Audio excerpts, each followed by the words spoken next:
What's up, everybody? We're back. A brand new episode of the Last Wave podcast. Finally getting over the sickness, finally getting through the holidays, and back to regular recording every week. As always, thank you for listening. It means a whole lot to us. Check us out on our Facebook page, our Twitter, our Patreon.com, the Last Wave blog that we're doing. There's links to that all over the place. I'll try to throw some links in the video descriptions as well.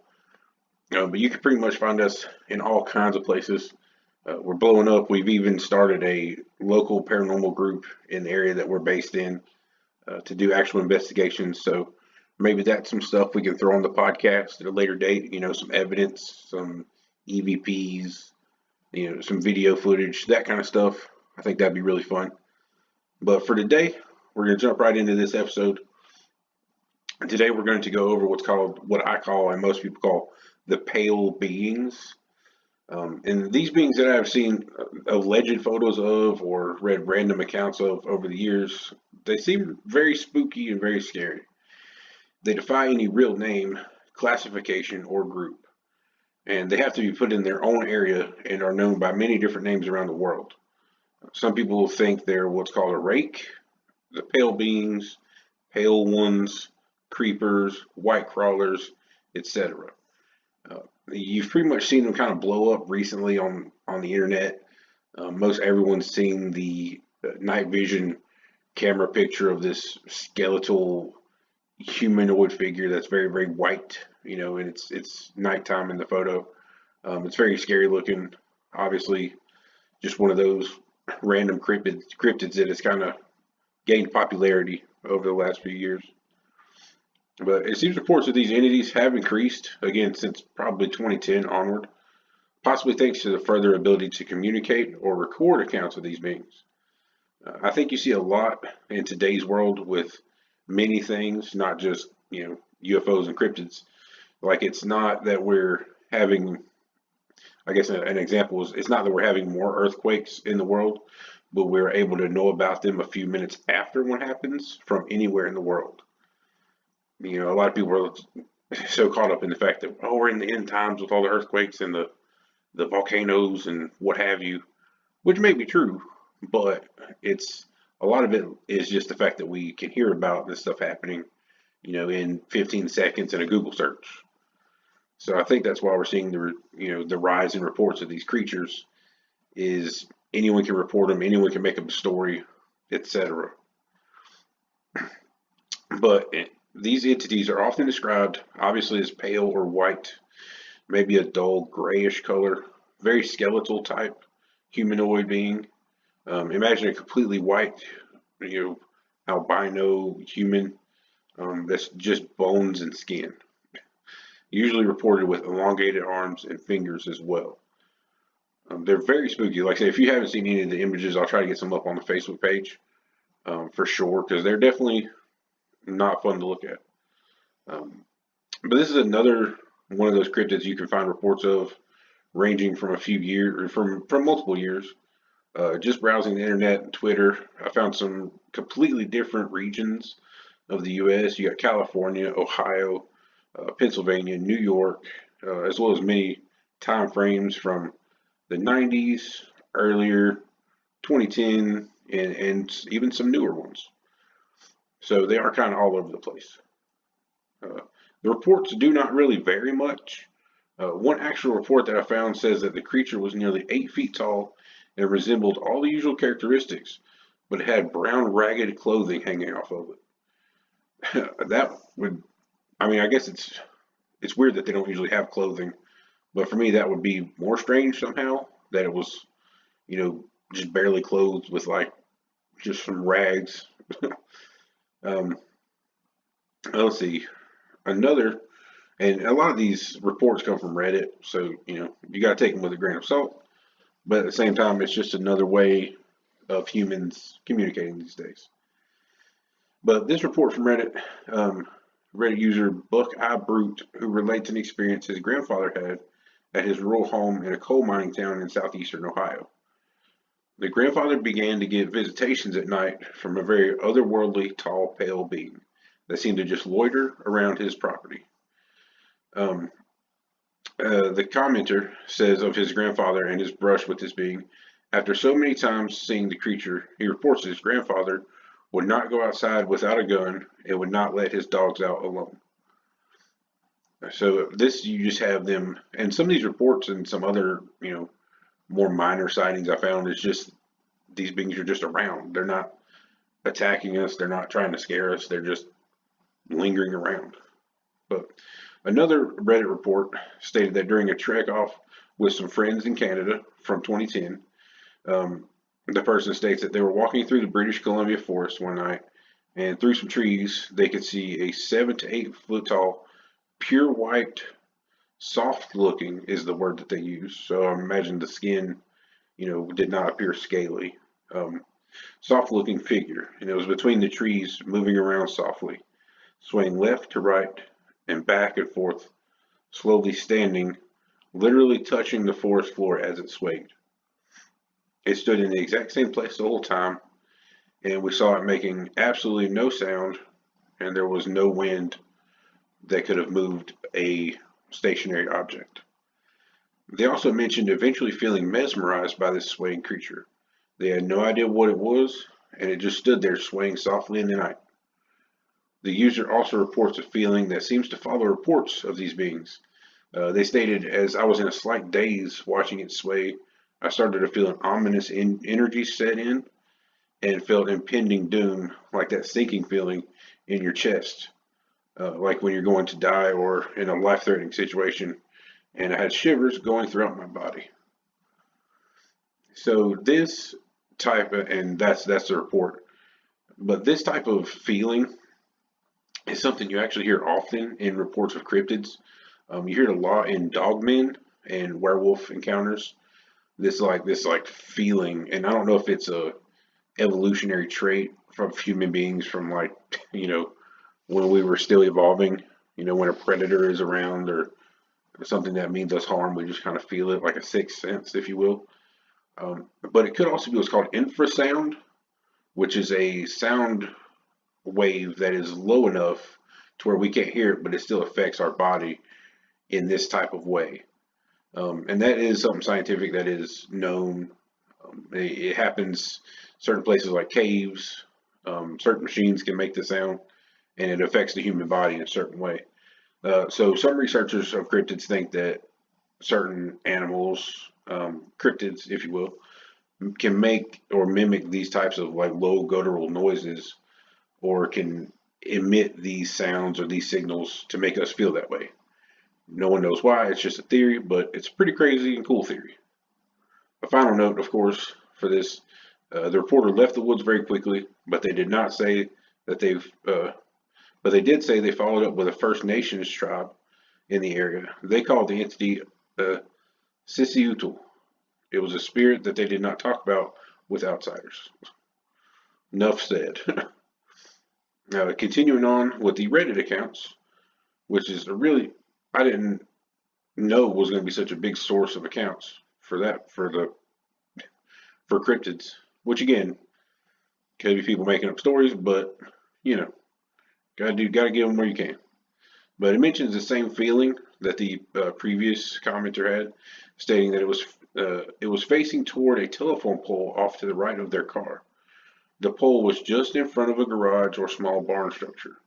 All I could see was the back of its head, completely white, no hair, and its hands and its forearms, which were also totally white. It looked like it was wearing a dark shirt or something of that nature, but it was facing away from us, leaning into the telephone pole with its arms up against the pole and its head against its arms, or at least a stance similar to that. The worst feeling I have ever had rose up in my chest when I saw the creature. I felt my heart almost stop and drop into my stomach. I felt sick and terrified. All I knew was that whatever it was, I didn't want to turn around, or I didn't want it to turn around, no matter what. I knew it couldn't be allowed to turn around, or I would regret it. Again, if these entities put off this energy or sound that produces this fight or flight mechanism within us, it is very interesting to think that. I mean, obviously you're seeing something scary, but there's a difference between seeing something scary and this feeling that's coming from deep down. But very interesting that the being does not even have to be threatening you. looking at you. It just has to be near you.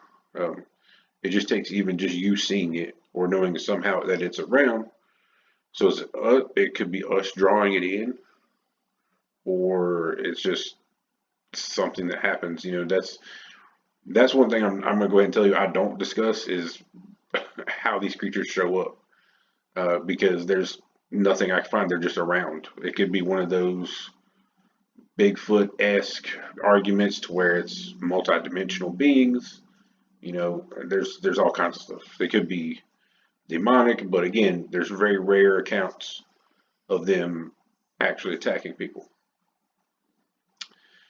But now, if that wasn't scary enough, um, there are tons of accounts of these beings being seen outside, outside car windows, house windows, just in the wilderness.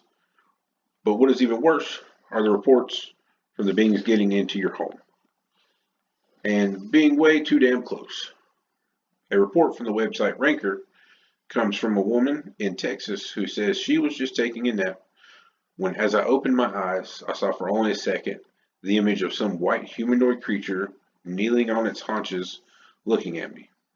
It couldn't have been that tall since its eyes were only an inch above my bed. I could see the top of its knees, which it was resting its head against. While I can't remember many details about it, about its face, I knew somehow that it wasn't entirely right, for lack of a better term. I can't remember if it even had hair on its head or the color of its eyes, but I can remember that its skin was very pale and it looked as if it were just skin and bones. I don't know why the image of this creature was so vivid, even though I only saw it for a second, but even to this day, it stands out and I cannot forget it. I'm trying not to just include a bunch of reports, trying to do some, actual discussing of the beings, but there are so many people claiming to have seen these entities. I've seen pictures or videos of these alleged beings here and there, but this is the kind of what happened with me and the shadow people, which these beings do resemble in certain ways, obviously not visibly, but the feelings they give people, the random places they seem to appear, they could be connected somehow. I have no idea, sadly. It's going to take more research. But so there is obviously much more to come on this subject. Um, but as I am trying to do, I'm trying to take longer episodes. So what we're going to do is take like a few second break, give me a chance to get a breath. It's a good place to pause the episode. We're only about 13 minutes in. I'm going to grab a drink and I'll be right back.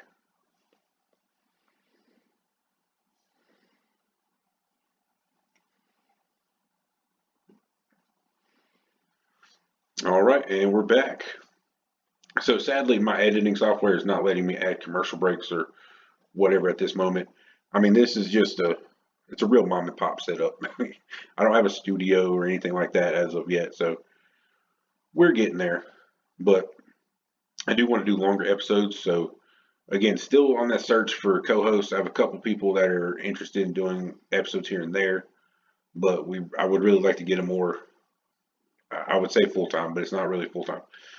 Co-host, someone to do their own episodes, maybe episodes on a certain subject that I don't really cover, but it's still under the paranormal umbrella. So, that's out there, but we'll work on it for right now. Just bear with me. We'll continue with this episode. Now, another scary report from Twitter this time. It reports that when they were 14 years old, they were in their home. They say, so I'm lying down and as soon as I close my eyes, it's like I blinked. I hear something crawling on the shaggy carpet, like it was crawling fast in circles. I could hear it loud and clear. I stay frozen thinking, what the hell is this? The crawling sounded as if it was scraping itself against the carpet while moving. I hear it coming closer and closer to me, next to the couch, and it goes and it goes back off to the same spot where the sound started, which was like 5 feet away from the couch in this empty space in the corner of the living room. Curious, I take a small peek, and as I can remember, it looked like a human crawling on all fours, except the body was backwards, like if you were lying face up and then arch your body up with your hands and legs. And it was dark, pale skin. I didn't see a head, only its legs and hands. It wasn't wearing anything. It was dark from my view, so I didn't see its entire body at the time. I never ever played any scary games, and now that I'm older, I can say that the creature looked like something out of a Silent Hill game, like the skin texture. I know I wasn't sleeping, or I wasn't asleep, because I barely got on the couch when I jumped. I was still wide awake, I wasn't sleepy at all, and I know it wasn't a dream. So yeah, forget that mess. That sounds horrifying. Like I'm glad you could like what happened. If you see that, like they don't include that in the story. Like what? I'd be gone. I'd be gone. I'd wait till somebody came back home with me and packed.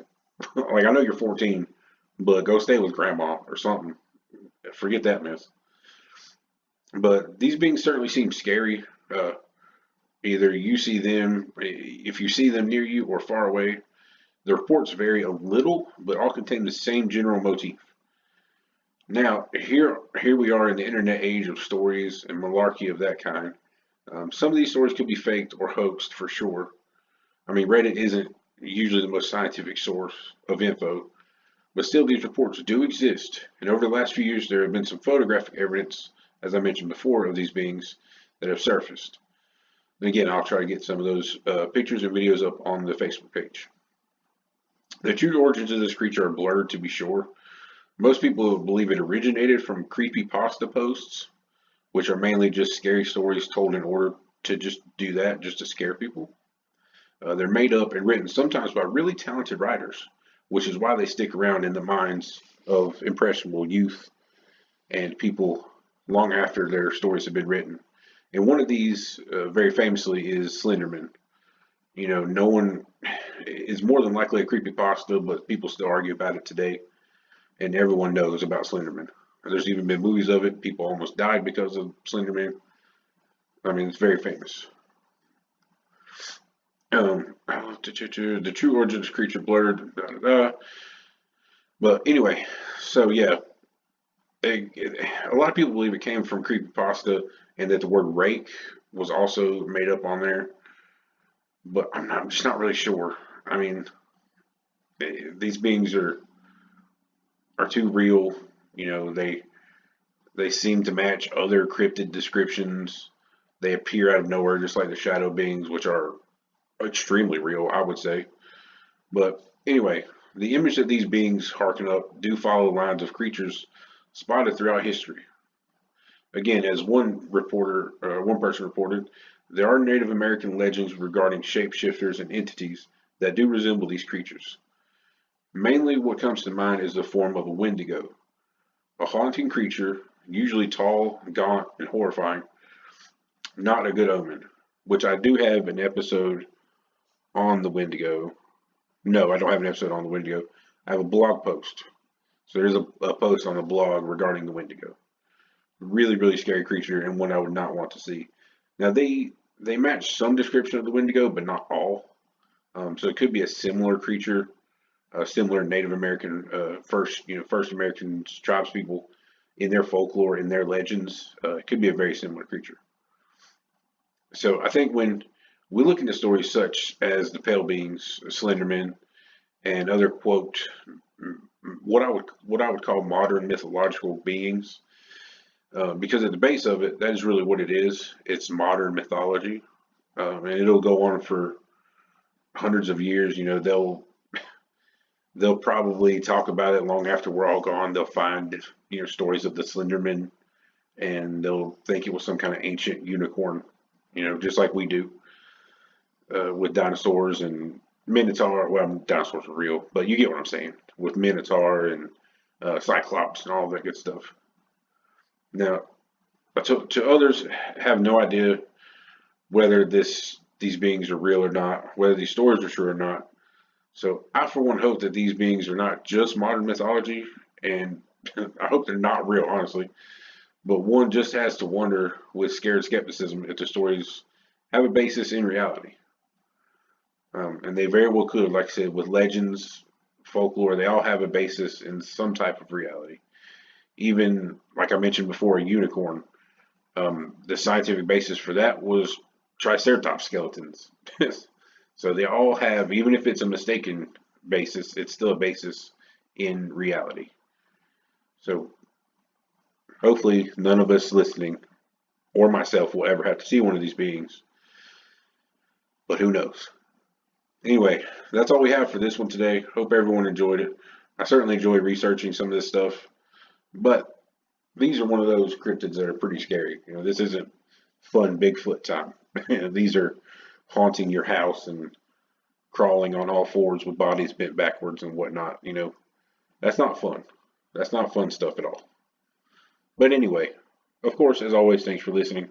Check us out on all our sites. I'll post some links in the descriptions, as well as get pictures and videos up on the Facebook page. Thanks for listening again, and we'll catch you on the next episode.